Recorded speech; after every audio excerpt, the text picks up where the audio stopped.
It was the dawn of the third age of podcasting, 30 years after the series had launched. The Babylon Podcast was a dream given form. Its goal, to discuss the place where humans and aliens could work out their differences peacefully. It's a port of call, home away from home for established fans, newbies, Jon, Blaine, and guests. Humans and aliens wrapped in 2,500,000 tons of spinning metal, all alone in the night. It can be a dangerous place. Wait, what? But it's our last, best hope for peace. This is the story of the last of the Babylon stations. The year is 2024. The name of the podcast is Babylon 5, 30 years later. Hello, and welcome to the latest episode of Babylon 5, 30 years later, where we talk about episodes of Babylon 5, 30 years after the original broadcast. This week we have three of us here to discuss Season 2, Episode 3, The Geometry of Shadows. Does that mean that next week we need to have four of us here and then add a person every week as the episode number goes up? We have to match the co-hosts? Maybe, especially if we want to get into the hypergeometry of shadows down the road. But yes, this episode originally aired on Wednesday, November 16th, 1994, which is why you are hearing it if you are listening on the very first day it's out, on November 16th, 2024. And we have a guest. So, a couple quick questions for our guest here. Who are you and what do you want? Nice. Never ask that question. Hey, guys, I am Allen Plexico. I am the owner of the White Rocket Entertainment Network, and particularly in the case of this show, I am one of the two hosts of the White Rocket Babylon 5 review podcast, as we like to call it, the podcast with the longest name in podcasting. And I appreciate you having me on today. Oh, no problem. And I think I had a podcast where Jon and I first worked together that might challenge you for the length of that title. We just wanted to make sure that people, when they saw the name of our show, knew exactly what they were getting. So if you search for a Babylon 5 review podcast, hopefully we'll come up because it's right there in the name. That was the brilliant idea behind naming it that.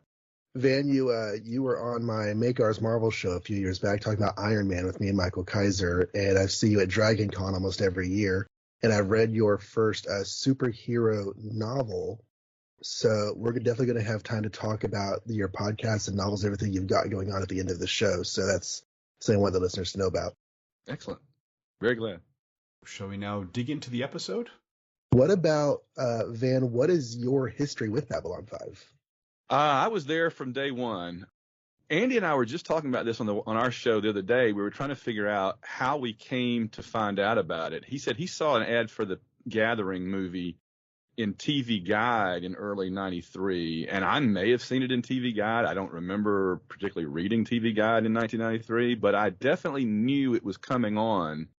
And so I was over at a friend's house that was a big Star Trek fan, and we sat down and watched The Gathering, and we're like, that was, she was a big Star Trek fan, so she poo-pooed it. But I really enjoyed it. I thought, that's kind of cool, like a neat kind of military sci-fi setting and everything, diplomacy and all, and intrigue. I really liked it. And then when the show started, the actual series a year later, I was like, let's go. This sounds really cool. And by about episode 5 or 6, I was like, this is the coolest sci-fi show I've ever seen. I like this better than Star Trek or anything else, maybe. So it did not take long for this show to make a big impression on me. And I've watched the entire series all the way through probably 6 or 7 times over the years, and started doing a podcast about it about 2 years ago, just because it was something that Andy and I both really loved and wanted to talk about and dig deep into. We go really deep into it. That's going to be closer to the 4-year mark by the time people hear this, but yes. All right. Okay, so here we go. The Geometry of Shadows. This was aired as third in Season 2 and produced as the third episode of Season 2. So Season 2 is largely aired in production order, which is quite a bit different from Season 1. It was written by J. Michael Straczynski, and it was directed by Michael Vejar, I believe his name would be pronounced. Vejar. This is the first time he worked with JMS, and JMS was blown away. They'd already released a couple of directors in Season 1 who were capable directors that were just trying to make a different show. So Jon and I talked about that a little bit, and Straczynski says VR is one of those directors who will come in, read the script, understand what the writer is going for, and produce that. So he's not trying to put his personal flair. He's not trying to change the show. And he says it's almost telepathic how well he can figure out the writer's intent and put that on screen. So Straczynski has worked with him at every possible opportunity since then. Yeah, he has a significant number of episodes he's going to be directing for us over the years. So looking forward to it, because this was a pretty well put together episode. It was. We have what we call the Mount Rushmore of Babylon 5 directors, and he's definitely on it, along with with obviously 3 or 4 others. Yeah. Yeah. And yeah, it's either Behar or V'ger, depending on if you're going to go Hispanic or Star Trek. All right. So this episode has a couple of running plot threads. So Garibaldi has recovered enough from his injury that he is physically ready to get back to work. Psychologically, he is beating himself up over the fact that his second in command was that traitor, and he didn't see it coming. So he's questioning a lot of things, including whether or not he deserves to go back to his job. Sheridan has managed to get a promotion for Ivanova. She is now commander rather than lieutenant commander. And his first task for her is to try and settle a conflict between the Drazi peoples, where we have Drazis with green and Drazis with purple, and they are initially, breaking out in fights, but it's just until submission or unconsciousness. There's, it's not, doesn't seem to be super high stakes, and it's part of their culture. This is how they decide who's going to lead in the future. And as Ivanova tries to figure out what the differences are, she finds out it's completely arbitrary. They pull green and purple sashes out of a barrel, and they're on whichever side they pull. And one of those sashes has an extra emblem on it, and the people who pull those sashes, those are the leaders. So while she's trying to understand this, she moves a sash from one to the other, which causes a fight to break out, which has her break her foot. They actually had to do a little bit of rewrite because Claudia Christian, the script originally called for her to break her arm, and then the night before they were shooting, she actually broke her foot in 3 places chasing a bird through her backyard. Yeah, so they rewrote it to be breaking her foot. So she actually filmed that scene with a broken foot, and you could barely tell in her performance because she's putting her full weight on it because that is the military stance. So kudos to her for that. It also required a rewrite because later she is kidnapped by the Green Drazi, who are using her name to set up the mass murder of the Purple Drazi because things have escalated. And Garibaldi has to come rescue her. At first draft of the script had her basically rescuing herself, which is what JMS would have preferred, but the state of her foot didn't allow that, so they had to make adjustments for it, which helped the Garibaldi plotline, but not so much the Ivanova plotline. He wanted her to be less of a damsel in distress, but it is what it is. So as they are going, Garibaldi and Ivanova stop the Green Drazi on their way to murder the Purple Drazi, and when Ivanova just pulls the Green Leader's sash off, she finds out that she has become the Green Leader. So she improvises a new plan where she takes all the Greens down to a place where they have some purple dye and change all the sashes so they're all on one faction, conflict over. In another plotline, Lord Rifa is congratulating Londo for his role in cleaning things up in Quadrant 37. As Rifa leaves, some techno-mages come on board the ship. And these are people, there were some Centauri ones, these particular ones are human, and they use magic use technology to simulate magic, partly inspired by the Arthur C. Clarke quote that any sufficiently advanced technology is indistinguishable from magic. And Londo realizes that the image of being endorsed by them would carry huge weight on Centauri. So he tries to orchestrate something that, if he couldn't get an actual endorsement, he will try to make it appear as though he's being endorsed, which angers the techno-mages, which turns out to be a very, very bad plan. And they've, cast hollow demon spells over his networks and such, so his quarters have serious power issues. He owns massive numbers of shares in Fireflies Limited and in a Spoo Ranch, and he even tries to orchestrate a meeting in Sheridan's office where he's trying to record an endorsement, which further angers the techno-mages. They destroy his recording device, throw recordings of their own back at him to show that, oh no, he was lying to Sheridan in that meeting.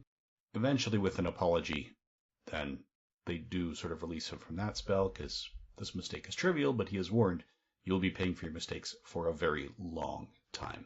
And he's warned of a very terrible future destiny that he has ahead of him. And I think those wrap up the key points in these plot lines. Did I miss anything major? You hit all the parts that I remembered. Yeah, as far as I know. So when we're arranging guests for the show, we tend to throw it open to the guests to choose which episodes they come on for. So, Van, would you like to share why this is the one you asked to be a part of? This is absolutely one of my favorite Babylon 5 episodes. I don't know if it's in my top 3 or 4 maybe, but considering that it's so early in the series, right? It's just the 3rd episode of season 2. We've only just gotten Sheridan. It's just, we're still in kind of laying the foundation for everything that's coming. And yet this episode includes 2 of the most well-remembered, beloved, quoted, separate things that the entire series ever produces. The Technomages are awesome. Of course, you got to imagine they're going to pop up again, maybe at least once here or there. There's even whole books about them, but also the green, purple, green. That is just, you go to any science fiction convention, and if you say green, purple, everybody's going to know what you're talking about. And so that really does become a convention of the show, a talking point, however you want to put it.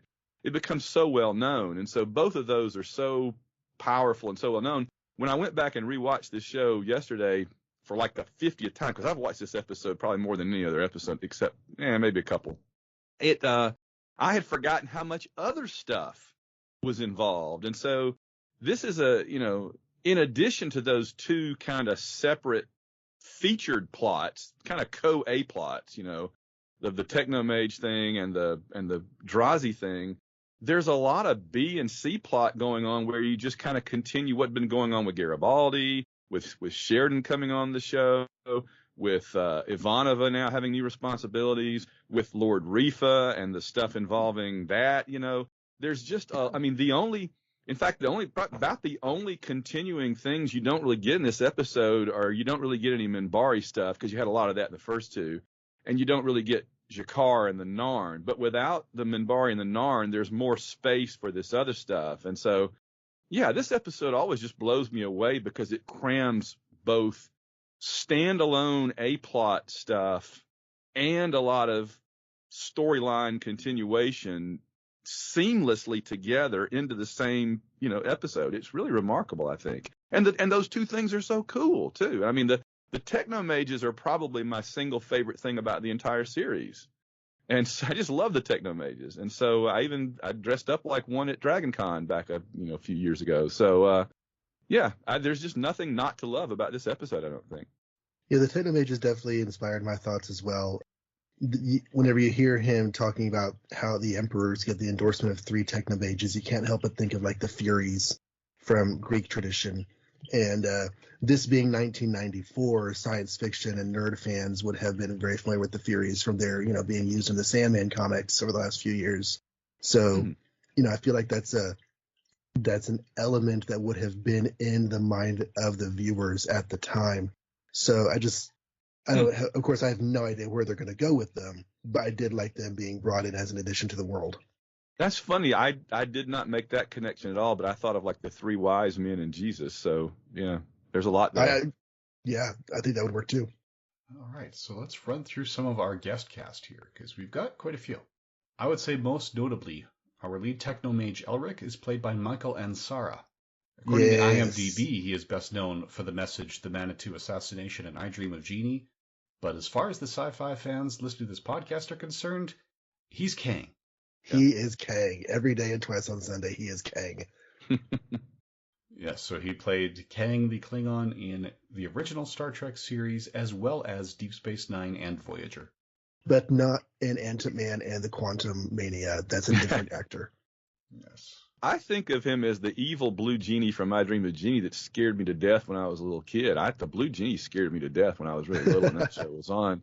And so he always scared me. I do remember him on Star Trek. I saw that episode back in the mid-'70s when it was on in syndication. But I also think of him from Voyage to the Bottom of the Sea. He's just done so much. I was just really excited they were able to get him on there because he's such a great presence. You know what I mean? I mean, he's not just it's not just his acting, which is okay, but he's one of those dudes that looks at you and you just kind of melt into your shoes a little bit.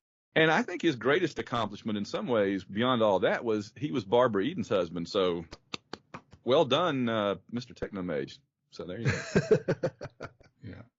Yeah, he has the presence, and for a role like this, his voice is right there. When he speaks, he's got gravitas.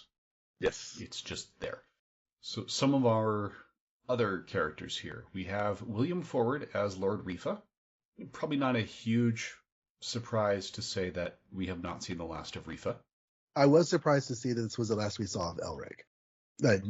The Technomage is coming back, obviously, is an idea that can be happening. I was kind of surprised to see that Elric's not coming back, but to see that Lord Rifa is coming back makes me happy because right now he's just sprinkled in as this random Centauri. We have no idea who he is or what his importance is. Coming back to the character and reusing him down the road is what will help make this storytelling feel so organic over the years.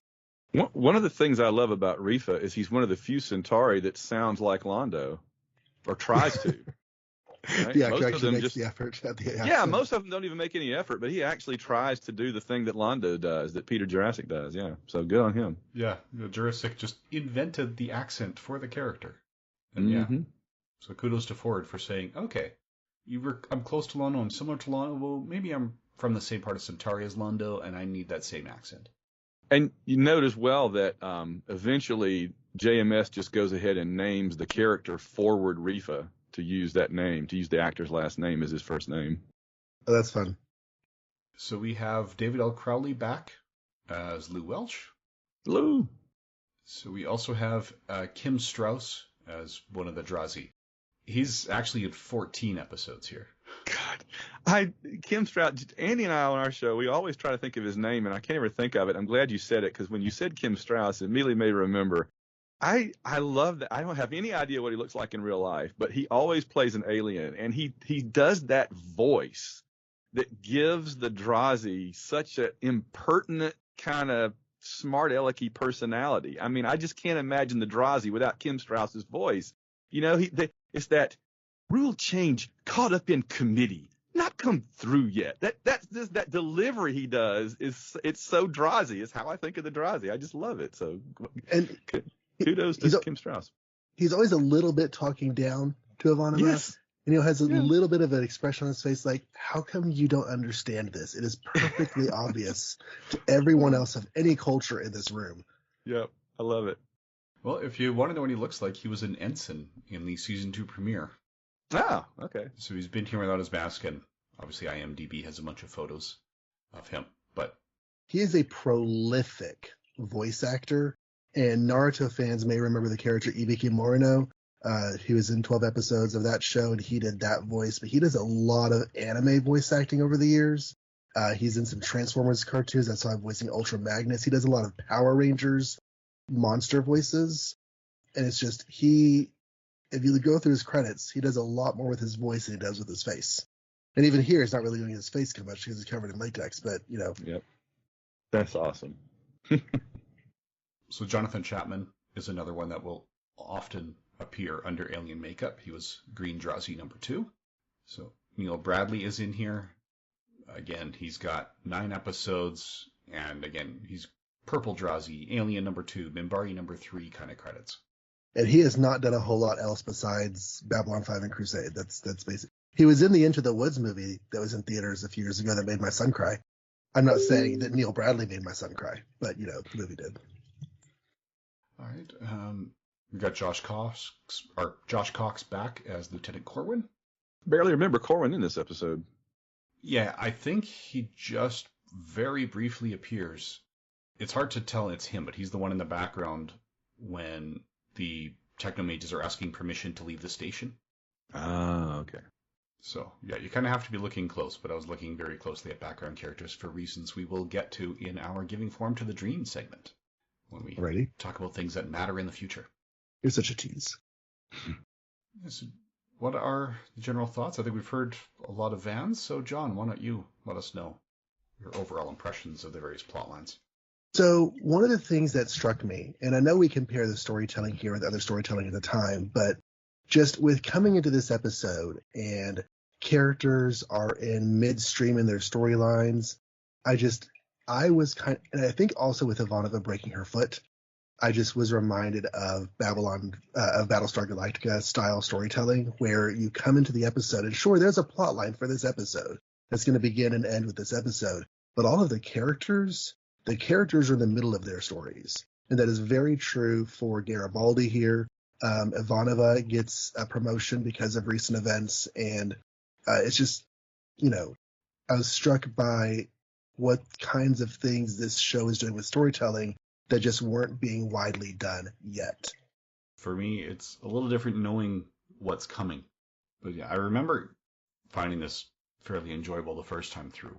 But on this rewatch now for the podcast and knowing what's happening, reading Straczynski's notes of what was going on in the background, there's something I would have completely missed if I didn't know to be looking for it.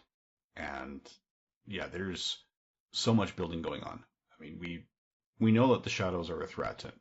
Jon mentioned that, yes, that word shows up in a lot of episode titles. Not as many as I had thought I remembered. It's only actually 2. It's this one and the later Coming of Shadows that gives our theme this season its title. But still, we've definitely heard of the shadows. And even though I don't even think we hear the word shadows in this episode, we do refer to Londo's role more than once. Yeah, for the shadows here, we don't see that the shadows are direct mention to the shadows in this episode.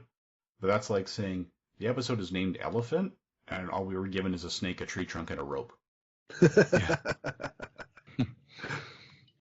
That's an interesting point, though. I've never really considered the fact that we really don't get much reference at all to the shadows in this episode, and I'm really wondering if he named it that just as a name, as a title, as opposed to specifically referencing a race or a faction or something. I'm not entirely sure now that I think about it.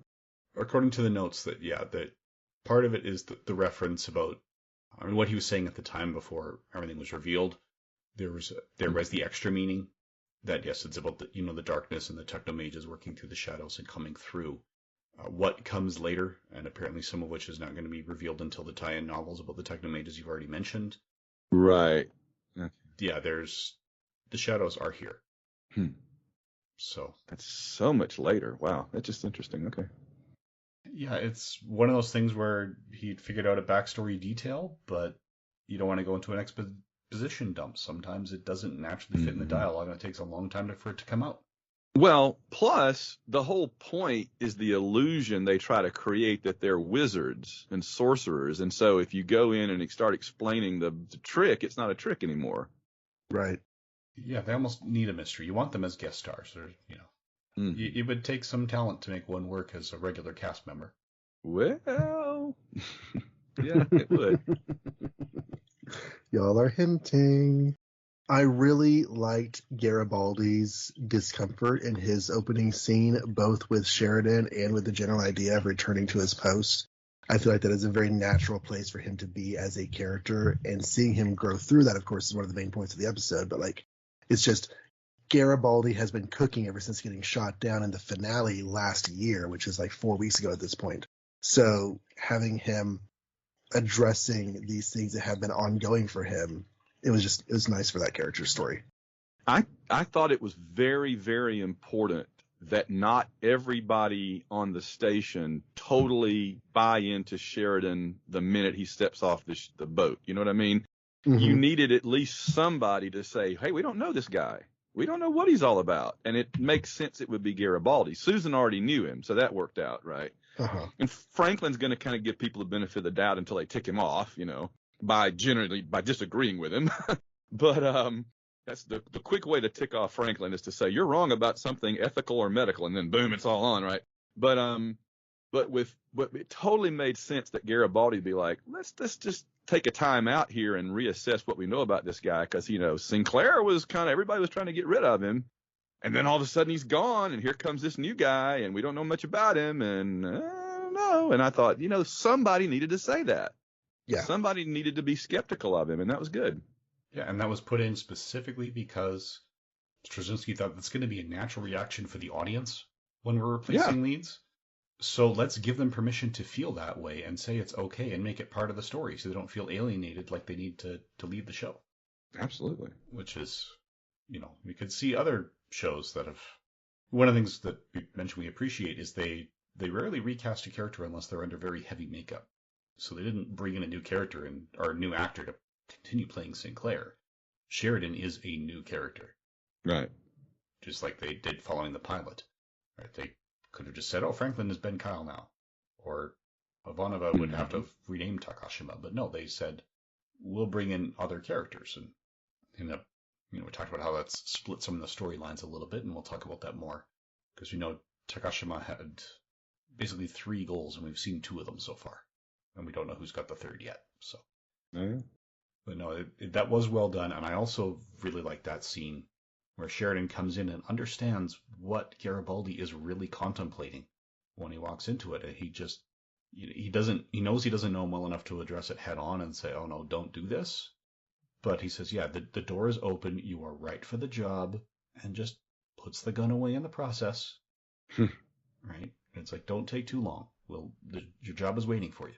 And I also, the stuff with Londo in this, setting it up with, what's his name, Lord Rifa? Yeah, Rifa.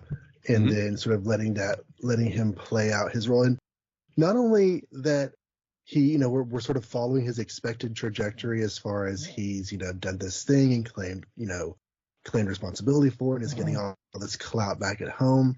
But also he doesn't know how to necessarily actually be a powerful person. And so he kind of makes some missteps along the way in this episode, which I felt very natural for the character. And it's just interesting to see how this is continuing to play out for Londo. Yeah, I'm also reminded that he did the opening narration of the pilot episode. And in the context of his conversation with Rifa, history is written by the victors. So I personally am very curious to see where Londo is at the end of all of this. Very smart. Very smart. Yeah, it does matter that Londo had that opening dialogue and not Sinclair, because you'd think Station Commander would be the right or the natural or obvious choice for that. Yeah, it worked out, didn't it? Mm-hmm. It did. We got an Ivanova promotion. We did. She is now Commander. I was going to mention that she is now the same rank as the main character in season 1. That's kind of cool. Yeah, there was that hierarchical gap now. I mean, we knew that it took a long time to get to Sinclair because the Minbari kept rejecting for reasons that we now finally understand. But yeah, that's why it went down to Commander. It's because Sinclair was the only one they'd say yes to, and it just took a long time to get to his name on that list. And yeah, now, if you have a captain and then a lieutenant commander, there is that space. So Ivanova was promoted to fill it. And, I want to tell you that in all the time that my partner and I have done our show, the character in the first couple of seasons that we felt was the most underrated and that we were shocked. I mean, we'd both seen the series all the way through multiple times, and yet watching it critically this time, and taking notes, the character in the entire series that we thought contributed the most and got the least kind of notoriety for it is Ivanova. She really is like the backbone of the cast of this show, especially in the first, maybe second season. She really does an amazing job. She's funny. She's dramatic. She kind of holds everything together, especially when there's a transition between Sinclair and Sheridan. And it's, she's really a remarkable character, and Claudia Christian does an amazing job with it. So we were really blown away just with her for 100%. Yeah. And, she got so many good lines and so many bits that really made her shine throughout the first season.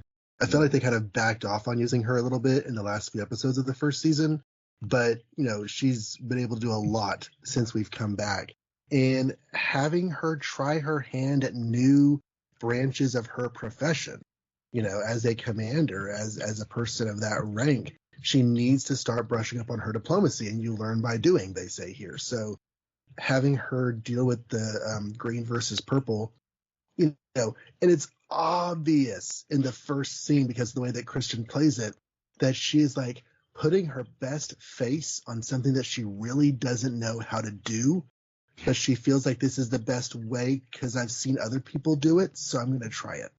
Mm-hmm.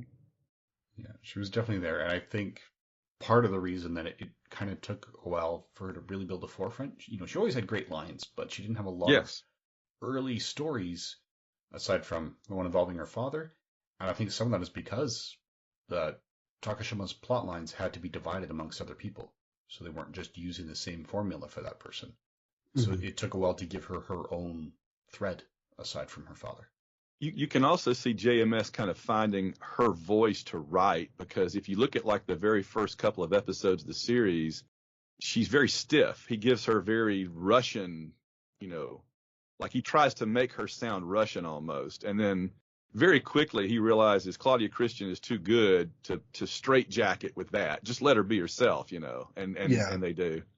It goes from really straight faced to a bit more wry to a Yes. bit more just, relaxed in herself. And yeah, it's a good, and I can also see that as natural for the character. You walk into a job and you Yeah. put your best foot forward and you get comfortable becoming more of yourself as you're there for longer. So it's not even like the writing involved. You can see it's just the character settling in.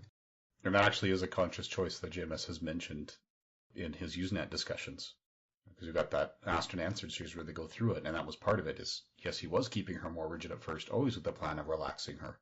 So Claudia Christian herself guided how he relaxed her and in which ways to feed into her strengths. But he knew the character would be relaxed in time. And she's having to deal with Garibaldi's somewhat lascivious personality and trying to put off his, flirtatious comments because she's a new lieutenant commander, second in command of a station. This is a new job where her authority is important, and she can't have some guy commenting on her look. Like, that's not why she's there. And there are just, things like that along the way where she's sort of like establishing her presence, but once she's established and respected, then she can sort of, let her hair down, so to speak. Which she does, yeah, specifically. There was the scene between Garibaldi and Lou Welch, and I really, really liked it. Just because Lou we also saw last episode. Was it last episode? Yeah, as leading the group of security people against the guy who was in jail because they were so upset with the fact that he betrayed them. And I hadn't realized until this episode said it explicitly that was the second in command of security. The other guy was last episode. But seeing Lou Welch there, seeing him here, he just feels like an established face. And I laughed whenever Garibaldi acted like he was it was an imposter under a changeling net.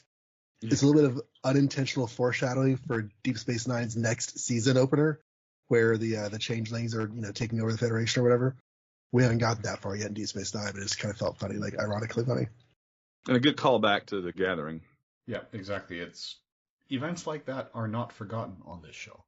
That's one of the things I've said it a couple of times so far this season. I am very happy that Garibaldi was not fully healed in one episode. I like the fact that it took time, because that's just the way something like this would play out. Yep.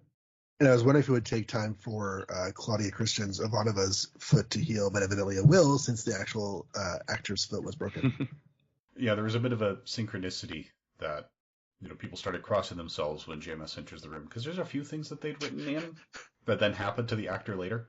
Like there's another one where coming up, Jerry Doyle accuses him of making fun when he broke a limb. Yep. Because it was in the script, and JMS is like, well, check the date that script was written, and it was a month before the accident. So. Yeah, I was going to ask you. I said that when you were describing that happened to Claudia Christian, I'm like, that happens again, doesn't it, with Jerry Doyle? Yeah, that's so crazy. Yep, and there's more of them going right through season 5. So. Golly. That's Crazy. why after the thing with Jerry Doyle, that's when JMS would walk in a room, and anyone who had an on-screen presence would cross themselves. There's a new script in his hand. So. I'm running out of notes. Elric's name, of course, reminded me of Elric of Melniboné, who's a sword and sorcery fantasy character who has some magical elements to him. So it's not like in any way a version of the same character, but it was a nice nod. Well, he's a sorcerer. Mm-hmm. That's about it, I guess. Yeah. And yeah, my other note is just, I sort of said earlier, the Shadows title here, for me, the first time watcher who doesn't know what's going on, the Shadows title seemed to be less direct than I expected it to be, unless later events set this episode into a new light, which evidently it will, the way y'all were talking about earlier. But for me, Elric's words to Londo at the end seem definitely ominous and on theme for this being a Shadows episode. Yeah, that's the piece that people were watching it live intended to connect with the shadows. Mm-hmm. The trouble's coming, right? That's what you're saying, right? That trouble's coming, and we're getting out of here because while the getting's good. Yeah. That, and when he tells Londo, "You do have a destiny, and I see this great hand." Mm-hmm. Yeah. Hearing all the screams of your victims or whatever it was. Yeah. My followers, your victims. Mm-hmm. That's Twitter, right? My followers? No, they're your victims. That's good. Well, we'll see if there even is still a Twitter when this episode comes out. All right. So, shall we move on to our last best hope then? So, Blaine, you want to remind everyone what it is, and then we can let Van go. Yeah, it's the standard or the standout character or character moment. So it's similar to Van's own show, where you have the most Babylon 5 moment. This is basically your favorite moment of the episode. Yeah, man, that's so tough for this one because there's two, like I said before, there's two whole separate things that are among the best ever on the show. And I mean, I feel like we're supposed to say that Ivanova was the standout character with standout moments. But honestly, I felt like, and again, as you said, kind of through circumstances, she kind of had to bumble her way through this episode and like she was groping in the dark. And so I didn't really see Ivanova as the standout character that maybe she was intended to be or could have been if things had gone differently with her injury and everything. I mean, honestly, I think in some ways, the two standout things about this show are the Technomages in general and the Drazi in general, but those are groups. There was not really a single Drazi that stood out. It was just their little practice was such a fascinating thing that they basically have red states and blue states, but with no actual ideological component. I love that. I love that they just make up, two factions and fight just so they can do it, even if they don't disagree on anything. Maybe that's where we're going eventually. We'll just quit disagreeing over things and just fight to fight. I don't know.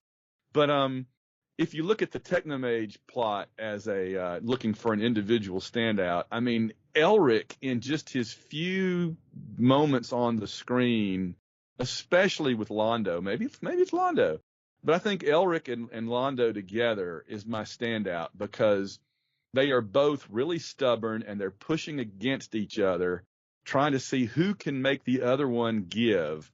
And Elric pretty definitively proves that he is the top dog and Londo will give in to him unless he wants more shares of Fireflies Incorporated and the Spoo Ranch and to listen to more Narn opera. So I'm going to have to go with Elric. But as I said, it's really close because there's so many standout things about this episode. I'll go with Elric, though, just because he's so awesome.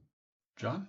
So I think the character story here that got to me the most was Garibaldi's. He is a man with a healthy spoonful of self-doubt that he kind of keeps submerged most of the time. And I find that so eminently relatable. And so to see him wrestling with the fact of, I really, really, really messed up. Am I even worth doing this job that I didn't, he came into this job with imposter syndrome. He came into this job doing it because Sinclair thought he could. And he was trying to make his friend, please his friend. And sure, he got good at it and he's good at his job. But, now he messes up really bad. He misses a really big, traitor, wolf among the sheep, so to speak. And he's full of self-recrimination. He's full of anxiety. He's full of self-doubt. And I just, like I said, found that relatable.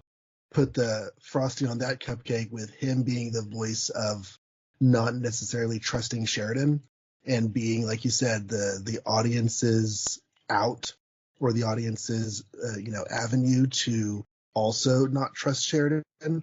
I like that storytelling from a writing perspective. That's just a fantastic writing choice. So for those two reasons, I would say that Garibaldi is my last best hope this episode. All right. I'm going to say the one that I would have picked the first time through and the strongest contender now for my favorite moment is when Elric confirms that Malari has a destiny. It's like, oh yeah, you have that destiny before you. I see a great hand reaching under the stars. The hand is your hand. And I hear sound, the sound of billions of people calling your name. And it's, my followers, your victims. So I think that has the most weight. But as listeners know, I've got the script books and I've been reading ahead to try and make sure I'm catching all the foreshadowing. And there's a comment that JMS makes later about something that's being seeded early on in season 2, and I caught the seed.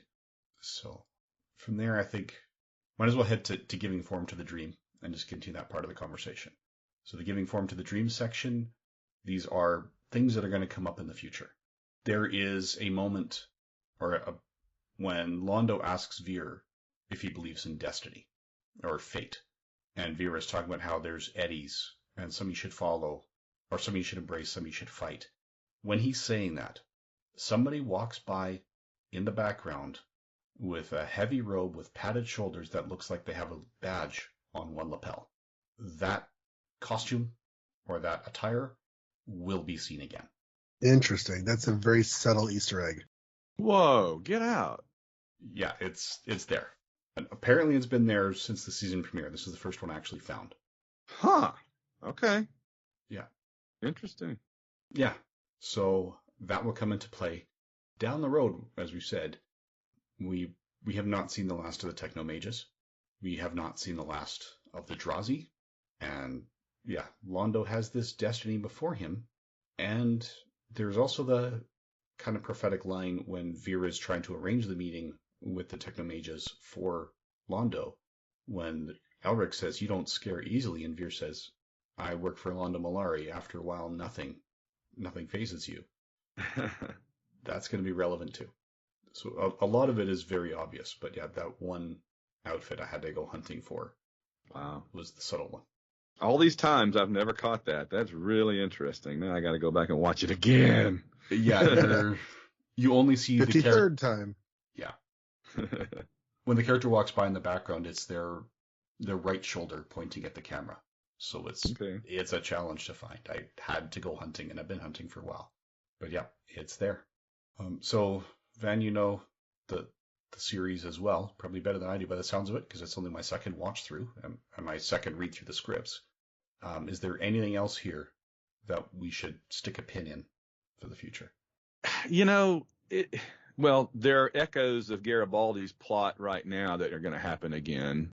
But that's just knowing his character, that he's, susceptible to kind of self-doubt and questioning himself, and then being grouchy. Andy and I talk about the grouchy Garibaldi versus the earnest Garibaldi, and he tends to get grouchy too often probably, and then kind of get disaffected and want to step away or run away or something. So there's just kind of the arc of Garibaldi's character that continues throughout, and that's worth kind of keeping an eye on. But yeah, I mean, again, for an episode that has two such well-remembered and vivid storylines, the Techno Mages and the Drazi, it is kind of remarkable how little you really have to remember much of this going forward. It's almost, I don't want to give anything away about what does come later specifically, but surprisingly little comes from either one of these later, which was kind of surprising to me. But yeah, I guess the Techno Mages, if you're into the overall lore of the show, they do come up again, and kind of like, I guess the main thing would be just be to keep an eye on the Techno Mages and maybe where they come from. I thought it's very interesting that the Centauri are this is a question I have that I don't think has ever been answered, and maybe and I don't. If the Centauri know about the Techno Mages and have been aware of them and revere them for a very long time, and yet the Techno Mages are mostly human, or at least the ones we see, how does that square, right? I mean, because humans haven't been out in the galaxy that long. Now Londo does say when he sees them, he says, "Oh, they're human" or something. So that kind of gives you an idea. Maybe there are Techno Mages that are not human, but we don't see them in this episode. No, he does say that there used to be on Centauri, and these ones are human. So the first Techno Mages ever were not human. Okay, yeah, that just never quite made sense to me. But it seems like every Techno Mage almost that we ever see is human, which is odd because humans have not been around for that long in the galaxy. That always just struck me as odd. I would have thought that the Techno Mages that we see on the show, especially in the very first episode, would have been some aliens that had been around for a very long time. Not first ones or whatever, but, been around for a while. And so it just struck me as odd that we keep seeing, throughout this entire episode, we keep seeing that the technomages are human, and that's kind of the last people I'd have thought to be technomages. So, but it is kind of an international, so to speak, interplanetary order. It's not just one race doing something. It's it's an order that crosses over into other races. So that's another thing that's interesting about it. It is, and actually, now that you mentioned that, it is worth pointing out that the technomages have extremely advanced technology, not just pretty advanced. Yes. So yeah, I haven't seen the answers firsthand. I don't think they show up on screen. But when I was looking into that, when I heard rumors of why they were choosing now for their Exodus and the motivations behind it, the Technomage novels you mentioned do have those answers for all the questions you just asked. Yeah, I read them when they first came out. It just struck me how few answers they have. It obliquely refers to some stuff, but I was not thrilled with how Gene Cavallo's really executed them, much less the answers that are in there. So yeah, they're okay, but they could have been a lot better, I thought. Yeah, we are trying to hunt down all the novels so we can cover those in our podcast as well. So the Babylon 5 wiki cites those novels when they answer all of your questions. So how much of it is on the page and how much of it they were reading between the lines and filling in their own blanks, I don't know yet. So it looks like they got a whole trilogy, The Passing of the Technomages, but it's 2001, so it'll be after the actual series wraps up, and we'll probably spend some time just like filling in all of those novels that came out after the series ended.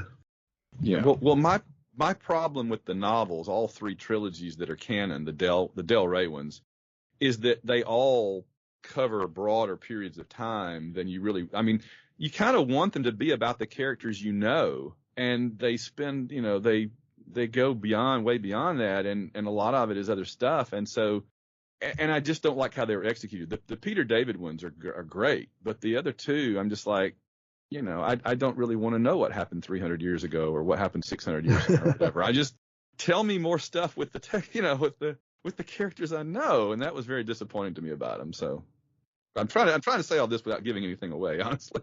Yeah, well, I wonder how much of that was because JMS isn't happy with a lot of the early novels that were dealing with these characters because they made editorial changes without consulting him, even the ones he didn't write. They deviated from his outlines and stuff, and never do that. Yeah, they ended up publishing things that were conflicting with his plan. So I wonder if maybe not using the characters that we've seen were part of his marching orders for the future books, so that was less likely. Again, pure speculation, but. Well, he wrote full outlines for the 9 Del Rey books. He basically handed over the plots to those writers and said, "Do this," and so. Yeah, and then apparently sometimes they didn't. So. Yeah, I don't know, but those are all three very good writers, by the way. It's not that they weren't written well. It's just that I don't love what they did or what he told them to do. So. Yeah, I suspect it might be a case of JMS not wanting to share the story. At times he says that there was 4 people on the planet who knew the complete Babylon 5 story when they started filming, and that was 3 more than he was comfortable with. Yeah. And the lady at the convention, right? You know the story, right? That one of his very first convention appearances after like the first season or whatever, a lady walks up and to his autograph table and says, "Here's what I think's going to happen, blah, blah, blah, blah, blah." And she's like, "Oh, well, but what do I know?" And she walks away, and he's just sitting there with his mouth hanging open. He said, "She nailed every bit of it, but I couldn't say so." Okay. I hadn't heard that story yet, but yeah, I suspect that some of those conflicts or some of the deviations are because he was just playing things too close to the chest because he couldn't say, no, this conflicts with that without telling them that, which he didn't want to do. Yeah. So I think they looked at the outline. It sounds like they saw spaces that appeared to be open to be filled in and then filled them in different ways than he wanted to. Yeah. Not quite as egregious as his reaction with the comics when he turned in a script that the editors rewrote without consulting him. Oh, never do that. Very bad. We'll get to that because we're planning to discuss the first 4 issues of the comic in the gap between episodes 13 and 14 of season 2 here. Oh, very good. So I think that's about it. So we'll just run through how people can get in touch with us, and then we'll just open up to Van to let everyone know where they can find his work. So to get in touch with us here at Babylon 5 30 Years Later, you could send us an email to Babylon5 30 Years Later using numerals or words for the numbers. We've got all 4 variants of that email address. That's at gmail.com. I don't remember if I mentioned that. Oh, sorry. I was distracted for a second. You can also go to our websites, and I am at johnreadscomics.com. You can leave a comment on any episode posting there and check out previous podcasts that I've done. And there is no H in podcasts. You can also leave comments at bureau42.com, where all of my podcasts are hosted. Or go and leave a review for us on your favorite podcatcher. Now, there are a lot of podcatchers out there. We check the reviews on Apple Podcasts as a matter of course. So if you leave a review on another podcatcher, please feel free to let us know. We would love to read it on the air and thank you for your kind or possibly not so kind words. But we don't see it out there. Just let us know by one of the other avenues that it's there, and we will happily bring it to the show. And the last of the convenient places to reach us would be the comments on the YouTube posts, because all of our episodes are cross-posted to our YouTube channel. So, Van, do you guys cross-post to YouTube at all, or no? No, because we're doing just audio right now, but we are planning to do some. In fact, we're planning for this. We're currently into the 4th season, and we're planning when we get to some of the really big episodes later on to do like a live reaction show on YouTube where we watch the show and react to it in real time. So that'll be on the YouTube channel. That should be fun. Okay, well, let us know when you set that up, and we'll put you down as one of the recommended channel links on ours. Good deal. Appreciate it. Yeah. Okay, so where else can people find your stuff? The central hub for everything of mine is www.plexico.net, Plexico.net, or at whiterocketbooks.com, and links to all of my various podcasts. The White Rocket Network has 4 different podcast channels. We have a football show that nobody listening is going to care about. That's our big show that pays the bills. But we also have the White Rocket Babylon 5 Review podcast. We have On Her Majesty's Secret podcast, a long-running James Bond show. And we have the White Rocket podcast, which is kind of the catch-all pop culture, comics, TV show, movies, whatever. So all of those can be found at www.plexico.net or on any of them individually on any podcast app. And then if you go to plexico.net, you can also find links to all the various books I've written and edited and published and so forth too. I do a lot of superhero novels. I have my most recent novel is a giant robots and giant monsters like Godzilla meets the Shogun Warriors novel. And a lot of science fiction, space opera, and I got a 1960s crime series that's going now too. So they can all be found either you can find those all on Amazon. Obviously, just look up Allen Plexico. But yeah, Plexico.net is kind of the central hub for everything. Nice. My second textbook just hit Amazon this morning. The email came in during our conversation. All right. Yes, I'll have the third one up in the not too distant future, I hope. All right. So again, Van, thank you very much for joining us. Hey, yeah, thank you very much for being over here, Ben. I appreciate you having me on. This was so much fun. I love Babylon 5. I love you guys, and I love getting to talk about Babylon 5, especially this episode. This was great. If you think about it, we'd love to have you back for an episode in season 3. If you want to think about what's something you might want to talk about again. Oh, season 3. Which episode would I want to talk about in season 3? Wow, that's a real tough. There's a couple of good choices there, aren't there? Yeah, we've got. 3 of them are claimed. Oh, I bet I know. I bet I know which 3 are claimed. Oh, well, easy come, easy go. Yeah. Well, there's, one of them is probably, it's the episode with the season theme title as claimed. The others maybe not so obvious, but yeah, we'll let you know. All right. So, and to the rest of our listeners, thank you for listening. And good eating to you.